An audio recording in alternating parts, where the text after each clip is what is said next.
Mars media நேயர்களுக்கும் அன்பர்களுக்கும் இந்த நாள் இனிய நாளாக அமைய எல்லாம் வல்ல இறைவனை பிரார்த்திக்கின்றோம்.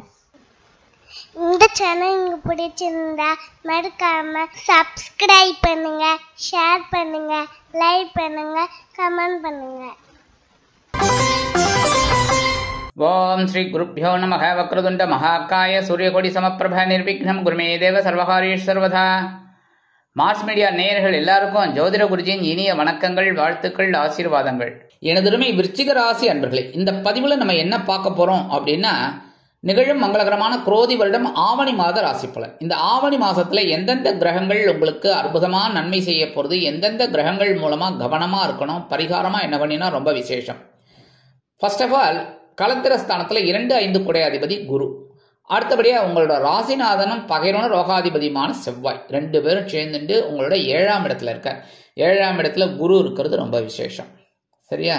2, 5, 7, 9, 11 இந்த இடத்துல எல்லாம் குரு இருந்தா ரொம்ப ரொம்ப விசேஷம். அது ரைட்டு. அடுத்தபடியா செவ்வாயும் இருக்காரு உங்க ராசிநாதன் 7ஆம் இடத்துல இருக்காது. ஆனால் மங்களக்காரகன் 7ஆம் இடத்துல இருக்கிறது பரவாயில்லை. ஆனாலும் களத்திரம் விஷயத்துல கவனமா இருக்கணும். அதாவது வாழ்க்கை துணை விஷயத்துல, நண்பர்கள் விஷயத்துல இதெல்லாம் கொஞ்சம் கவனமா இருந்தா போரும். இருந்தாலும் இந்த 2 பேரும் 7ஆம் இடத்துல சேர்ந்துட்டு உங்களுக்கு குருமங்கள யோகத்தை கொடுக்குறாங்க பரிபூர்ணமா. ஸோ குருமங்கள யோகத்தை சந்தோஷமா எடுத்துக்கோங்க. இன்னைக்கு எடுக்கிற காரியங்கள் இந்த மாசம் உங்களுக்கு அற்புதமா நிறைவேறும். வருமானம் வரதுக்கு வாய்ப்புகள் இருக்கு. உத்தியோகத்தில் இருக்கிறவர்களுக்கெல்லாம் ஓரளவுக்கு உயர்வுகள் இருக்கு. புதுசாக வேலை தேடுற குழந்தைகளுக்கெல்லாம் நல்ல வேலை வாய்ப்பு அமையும். தொழில் வியாபாரம் சிறப்பாக இருக்கும், கவலைப்பட வேணாம். குழந்தைகளின் மூலம் சில குழப்பங்கள் இருந்தாலும் அவர்களின் மூலம் ஒரு சந்தோஷமும் இருக்கத்தான் செய்யும். சிறுடை பணியாளர்களாகிய காவல், இராணுவம், தீயணைப்புத்துறை, மருத்துவத்துறையில் வேலை பார்க்கும் நண்பர்களுக்கு எதிர்பார்க்கும் இடமாற்றம், பதவி மாற்றம், பதவி உயர்வு, சம்பள உயர்வு அருமையாக வந்து சேரும். அதேமாரி எடுக்கிற காரியங்கள்லாம் இப்போ உங்களுக்கு சக்ஸஸ்ஃபுல்லாக இருக்கும். 26/8/2024 முதல் இந்த ராசிநாதனும் பகரோன ரோகாதிபதியுமான செவ்வாய் பகவான் அஷ்டம ராசிக்கு வந்துடுறார். அஷ்டம ராசி அப்படிங்கும்போது எல்லா விஷயத்திலையும் கவனமாக இருக்கணும். சில பேருக்கு எதிர்பாராத தனவரவு கிடைக்கிறதுக்கு வாய்ப்புகள் இருக்குது. சில விஷயங்கள் எதிர்பாராமல் நடக்கும். ஆனால் சில விஷயங்கள் உல்டாவாக நடக்கக்கூட வாய்ப்புகள் இருக்குது. அதனால உடல் ஆரோக்கியத்தில் சிறப்பாக அக்கறை எடுத்துக்கிறது ரொம்ப நல்லது. சரியா? சாப்பாடு விஷயத்துல வேற ஒன்றும் இல்லை, உடல் ஆரோக்கியம் நல்லபடியாக இருக்கணும். அதேமாதிரி மருத்துவம் இருந்ததுன்னா அந்த மருத்துவ செலவுகளை கரெக்டாக மீட் அவுட் பண்ணிக்கணும். எடுக்கிற காரியங்கள் கொஞ்சம் இழுபறியாக இருக்கிற மாதிரி உங்களுக்கு தோணும். ஆனால் நீங்கள் கவனமாக பண்ணினீங்க அப்படின்னா சக்ஸஸ்ஃபுல் கண்டிப்பாக கிடைக்கும். எடுக்கிற காரியங்களும் ஓரளவுக்கு உங்களுக்கு அனுகூலமாக இருக்கும். அடுத்தபடியாக பாக்கியஸ்தானமாகி 9ஆம் இடத்துல 8-11 குடைய அதிபதி புத பகவான். 9ஆம் இடத்துல புத பகவான் இருக்கிறது தந்தையார், தந்தை வழி உறவினர்கள் அதெல்லாம் ஆதரவாக இருப்பாங்க. பூர்வீக சொத்துக்கள், உடன் பிறந்த சகோதர சகோதரிகள் இவங்கெல்லாம் அனுகூலமாக இருப்பாங்க. அதை விட இந்த மூத்த சகோதர சகோதரிகள் இருக்காங்க பாருங்க, அவங்கெல்லாம் ரொம்ப உங்களுக்கு அனுகூலமாக இருப்பாங்க. எழுத்து மற்றும் அச்சுத்துறையில் இருக்கும் நண்பர்களுக்கு நல்ல ஒரு வாய்ப்புகள் அவங்கள தேடி வரும். அது இந்த கலைத்துறையில் இருக்கா பாருங்க, அவளுக்கெல்லாம் அறிவுத்திறன் விருத்தியாகும். அதனாலே பாட்டெல்லாம் எழுதுறான்னு வச்சுக்கோங்க, பாட்டு எழுதுறவாலாம் ரொம்ப நன்னா எழுதுவா. அதனாலே ஒரு மதிப்பு இருக்குது என்ன, அதெல்லாம் உயரும். அடுத்தபடியாக இந்த கல்வி பயிலும் மாணவ மாணிகள் ஓரளவுக்கு கல்வியில் ஏற்றமடைவார்கள். 31/8/2024 முதல் இந்த புத பகவான் எங்கே வரப்போறாருன்னு பார்த்தீங்கன்னா, ஜீவனஸ்தானமாக்கிய 10ஆம் இடத்துக்கு வந்துடுறார். சூரிய பகவானோடு இணைந்து புதகாதித்ய யோகத்தை கொடுக்க போறார். கல்வி பயிலும் மாணவ மாணவிகள் இந்த குழந்தைலாம் கல்வியில் இருந்து வந்த குழப்பங்கள்லாம் குறைஞ்சு ரொம்ப அதிரடியாக செயல்பட போறீங்க. சந்தோஷமா இருங்கோ. வாழ்த்துக்கள். நல்லா படிக்கணும், அப்பதான் நல்ல மார்க் கிடைக்கும், உத்தியோகம் நல்லபடியாக அமையும். சரியா? எல்லாம் ஆசிட்டிஸ் அப்படியே ஒன்று உங்களுக்கு கிடைக்கும். நல்லா படிங்கோ. சரியா? அதேமாரி உத்தியோகத்திலையும் சரி, தொழில் வியாபாரமும் ஓரளவுக்கு உங்களோட நுணுக்கமான அறிவுத்திறன் விருத்தியாகும். அடுத்தபடி ஜீவனஸ்தானத்தில் 7-12 குடையாதிபதி சுக்கிரன் மற்றும் ஜீவனாதிபதி சூரிய பகவான். ஜீவனாதிபதி சூரிய பகவான் ஜீவனஸ்தானத்தில் இருக்கிறது ரொம்ப அற்புதம். தொழில் வியாபாரம் ரொம்ப நல்லா இருக்கும். அதிரடியாக சில முக்கியமான முடிவுகள் எல்லாம் எடுப்பீங்க. அதேமாரி உத்தியோகத்தில் இருக்கிறவெல்லாம் கவனமாக இருந்து ஒரு முன்னேறணும் அப்படிங்கிறதுக்காகவே பாடுபடுவீங்க. அதெல்லாம் உங்களுக்கு கண்டிப்பாக சக்ஸஸ்ஃபுல்லாக அமையும். அதே சமயம் 7-12 குடையாதிபதி அதிபதி சுக்கிரன் அங்கே இருக்கிறது ரொம்ப ரொம்ப விசேஷம். வாழ்க்கை துணை உங்களுக்கு ஆதரவாக இருப்பார். அதேமாரி நண்பர்கள் ஆதரவாக இருப்பாங்க. நீங்கள் எடுக்கிற காரியங்கள் அற்புதமாக இருக்கும். சில நேரங்களில் சில செலவுகள் எதிர்பாராமல் வரலாம். சரியா? ஏன்னா எதிர்பாராமல் அப்படின்னா என்னென்னா, இப்போ டிவி பார்த்துட்டே இருப்பேன், டிவி போயிடும், பிக்சர் டியூப் அவுட்டு, அது அவுட்டு, இது அவுட்டும்மா, இதெல்லாம் ரிப்பேர் பண்ணுறதுக்கு நீங்கள் புஷே வாங்கிடலாம் அப்படிமா. அப்போ நீங்கள் பூஜை வாங்குற மாதிரி இருக்கும். ஸோ அது எதிர்பாராத செலவு தானே. சில பேருக்கு திடீர்னு ஏதாவது வெளியூர் போகிற மாதிரி ஒரு செலவு வரும். அதெல்லாம் செலவு எதிர்பாராமல் வர்றதுக்கு வாய்ப்புகள் இருக்குங்க. உற்றார் உறவினர்கள் ஆதரவாக இருப்பார்கள்.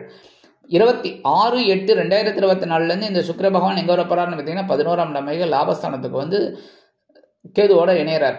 ஆனால் இந்த 11ஆம் இடத்துல இந்த சுக்கிர பகவான் என்னென்னா நீச்சம் அடைகிறார். ஏன்னா கன்னி ராசியில் அவருக்கு நீச்சம். சரியா? ஏன்னா மீனராசியில் உச்சம்ங்கிறதுனால கன்னிராசியில் நீச்சம் அவர். அந்த இடத்துல நீச்சம் அப்படிங்கும்போது அவரால் என்ன ஒரு வேலை செய்ய முடியும் உங்களுக்கு சொல்லுங்க? அவரே பலம் இல்லாமல் இருக்காருங்கும்போது உங்களுக்கு என்ன பலத்தை கொடுக்க போறாரு? அதனால கவனமாக இருக்கணும் ஒவ்வொரு விஷயத்துலையும். தொழில் வியாபாரம் எல்லா விஷயத்துலையும் எல்லாருமே அந்தந்த இடத்துக்கு ஏற்ற மாதிரி நம்ம கவனமாக இருக்கணும். இப்போ உங்களுக்கு 11ஆம் இடம் அப்படிங்கிறதுனால 11ஆம் இடம் லாபம் எங்கெங்கெல்லாம் வருதோ அந்த இடத்துலலாம் கவனமாக இருக்கணும். நீங்கள் என்ன கவனம்? உத்தியோகம் அப்படின்னா உத்தியோகத்தில் உயர்வுகள் வரணும் அப்படின்னா உங்களுக்கு வர வேண்டிய இன்சென்டிவ் போனஸ் அதெல்லாம் வரணும்னா கவனமாக ஒர்க் பண்ணணும். என்ன அதேமாரி இப்போ இன்க்ரிமெண்ட் போடுவா அவள் ஒவ்வொரு சில கம்பெனியில் அந்தந்த ஜாயினிங் டேட்டை வச்சு. அப்போ நீங்கள் கவனமாக இருந்தால் தான் அந்த இன்க்ரிமெண்ட் கிடைக்கும். ஏனோ தானோன்னு வேலை செஞ்சால் இன்க்ரிமெண்ட் தள்ளி போகலாம். அதனால் கவனமாக இருக்கணும் உத்தியோகத்தில். அதுமாதிரி எல்லா விஷயத்துலையும் கவனமாக இருந்தால் ரொம்ப ரொம்ப நல்லது. லாபங்கள் எங்கெங்கே வருதோ சரியா? எல்லா விஷயத்துலையும் குடும்பத்துலேயும் லாபம் இருக்கே. கணவன் மனை ஒற்றுமை லாபம்தான். அதனால் ஜாலியாக இருக்கணும் அப்படிங்கிறதுக்காக எதையாவது வச்சுட்டு வம்பில் மாட்டிக்கப்படாது. சரியா? அதனால் கவனமாக இருந்தால் ரொம்ப நல்லது. அடுத்தபடியாக லாபஸ்தானமாகிய 11ஆம் இடத்துல கேது இருக்கிறது பரவாயில்ல. ஏன்னா ஆன்மீக விஷயங்களில் உங்களுக்கு நாட்டம் அதிகமாக இருக்கும். இருந்தாலும் நீங்கள் என்னமோ எதையோ எழுந்துட்ட மாதிரியே தான் இருக்கீங்க. அதெல்லாம் நீங்கள் டைவர்ட் பண்ணிக்கணும். உங்கள் மனசை டைவர்ட் பண்ணிட்டு ஒர்க் பண்ணினேன்னு வச்சுக்கோங்க, ரொம்ப நல்லது. அதுக்காக தான் ஏதாவது உத்தியோகத்துக்கு போகணும், இல்லைன்னா தொழில் வியாபாரம் இந்த மாதிரிலாம் இருக்கணும். மனசை டைவர்ட் பண்ணிட்டா ரொம்ப நல்லது. சில நேரங்களில் பார்த்திங்கன்னா கோவில் இதெல்லாம் போயிட்டு வர்றது ரொம்ப நல்லது. ஆன்மீக பயணங்களை மேற்கொண்டீங்கன்னா உங்களுக்கு நல்ல நல்ல திருப்பங்கள் கண்டிப்பாக கிடைக்கும். அதுமாதிரி மனசை தெளிவாக வச்சுக்கிட்டா உங்களுக்கு எல்லாத்துலேயும் நல்லது. இல்லைன்னா கேது பகவான் ஞானத்தை கொடுப்பார். அவ்வளோதான். ஒவ்வொரு விஷயத்துலையும் ஒரு ஞானத்தை கொடுப்பார். ஒரு பிரச்சனைகளை கொடுத்து அந்த பிரச்சனைகளை நீ எப்படி சமாளிக்கிற அப்படின்னு பார்த்து ஒரு ஞானத்தை கொடுப்பார். அதனால் கவனமாக இருந்தால் ரொம்ப நல்லது. அடுத்தபடியாக பஞ்சமஸ்தானத்தில் ராகு பகவான், 5ஆம் இடத்துல ராகு உங்களை குழப்பத்தை கொடுத்துட்டு இருக்கார். கரெக்டாக? ராகு அதாவது கேது உங்களை தெளிவடைய வச்சுட்டு இருக்கார். ஆனால் இந்த ராகு உங்களை குழப்பிட்டு இருக்கார். பிரம்மாண்டத்தை கொடுத்து என்ன எல்லாத்துலேயும் பிரம்மாண்டம் கற்பனை. ஏன்னா ராகுனாலே கற்பனை தான். என்ன அதுக்காக தான் அதிதேவதையாக துர்கையை வச்சது. என்ன எந்த கடவுளுக்காவது 16 கை 32 கைன்னு இருக்குமா? ஆனால் துர்கைக்கு வச்சு இந்த துர்கை மாதிரி பிரம்மாண்டமாக ஒரு தெய்வத்தை வச்சாங்க. யாருக்கு? ராகுவுக்கு அதிதேவதையா. ஸோ இந்த இடத்துல உங்களோட கற்பனை அதீதமாக இருக்குது.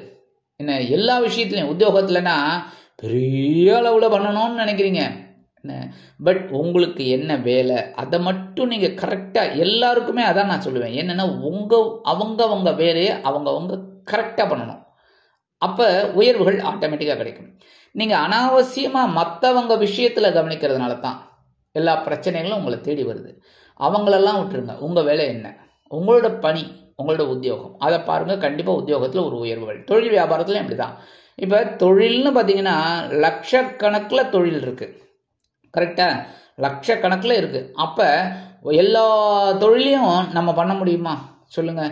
எல்லா தொழிலையும் நம்ம கான்சென்ட்ரேட் பண்ணுறது எவ்வளோ கஷ்டம்னு யோசிச்சு பாருங்கள். கற்பனையில் எல்லாம் பண்ணலாம். என்ன தொழிலதிபர்கள் மாதிரி நம்மளும் சும்மா அப்படியா ஜம்முன்னு போயிட்டு வரலாம் கற்பனையில். அது பட் நிஜம். அதனால நம்ம என்றைக்குமே நிஜத்தை தான் யோசிச்சுக்கணும். உங்களுக்கு என்ன படிப்பு, உங்களுக்கு என்ன தொழில், அதை வச்சு நீங்கள் முன்னேறணும். அப்போ இந்த கற்பனையை குறைச்சிக்கணும். சில பேர் இந்த விருச்சிக ராசியை சேர்ந்த அன்பர்கள் எல்லாத்துலேயுமே அதீதமாக யோசிக்கிறீங்க. உடல் ஆரோக்கியம் என்னமோ ஆயிடுச்சுன்னு நினைக்கிறீங்க. ஒன்றுமே கிடையாது. எல்லாத்தையும் நீங்கள் பெருசாக எடுத்துக்கிறதுனால தான் சின்ன கடுகு கூட உங்களுக்கு பெரிய இமயமலை மாதிரி தெரியுது. ஸோ நீங்கள் சின்னதாக நினைங்க, கண்டிப்பாக நல்லது தான் நடக்கும். அடுத்தபடியாக சுகஸ்தானத்தில் சனீஸ்வர பகவான் வக்ரகதியில் இருக்கார். அர்த்தாஷ்டம சனி அப்படின்னாலும் இந்த இடத்துல வக்ரம் அப்படிங்கும்போது ஓரளவுக்கு உங்களுக்கு பரவாயில்லை. எடுக்கிற காரியங்கள் உங்களுக்கு நல்லாயிருக்கும். அதான் நான் சொன்னேன், உடல் ஆரோக்கியத்தில் ஒன்றுமே இல்லை. ஏன்னா சனீஸ்வர பகவான் அர்த்தாஷ்டமாக இருக்கும்போது உங்களுக்கு சில குழப்பத்தை கொடுத்தாரு. இப்போ வக்ரகதியில் இருக்கிறதுனால ஓரளவுக்கு ஒரு தெளிவு இருக்குது. அதை தெளிவை நீங்கள் எடுத்துக்கணும். சரியா? அந்த மாதிரி இந்த இடத்த குழப்பத்தெல்லாம் தூக்கி விட்டுட்டு தெளிவு எடுத்துட்டிங்கன்னா ரொம்ப அற்புதமான ஒரு முன்னேற்றம் உங்களை தேடி வரும். இந்த நேரத்தில் புதுசாக எதையுமே இம்ப்ளிமெண்ட் பண்ணாதீங்க. எப்படின்னா ஒரு வீடு வாங்கணும் அப்படின்னு நினச்சிட்டு இருக்கீங்கன்னா அந்த வீட்டை எப்படி பிளான் பண்ணியிருக்கீங்களோ அதுக்கேற்ற மாதிரி போங்க. பெரிய அளவில் கொண்டு போய்க்காதீங்க. பெரிய அளவில் கொண்டு போனால் கொஞ்சம் உங்களுக்கு பிரச்சனைகள் வரலாங்கிறதுனால கவனமாக இருக்கிறது ரொம்ப நல்லது. பரிகாரமாக என்ன பண்ணணும் அப்படின்னா திருத்தணி முருகனை மனசார தியானம் பண்ணுங்க. முடிஞ்சால் ஒரு தடவை போயிட்டு வாங்கோ. முடியல அப்படின்னா பரவாயில்ல, அதனால் ஒன்றும் இல்லை. எந்த பகவானும் நீ வரலன்னு அதாவது நம்ம எந்தெந்த கோவிலுக்கு போகணும்னு விதி இருக்கோ அந்தந்த கோவிலுக்கு தான் நம்ம போக முடியும். பகவான் அனுகிரகம் இருந்தால்தான். அது எல்லாருக்குமே தெரியும். கரெக்டாக?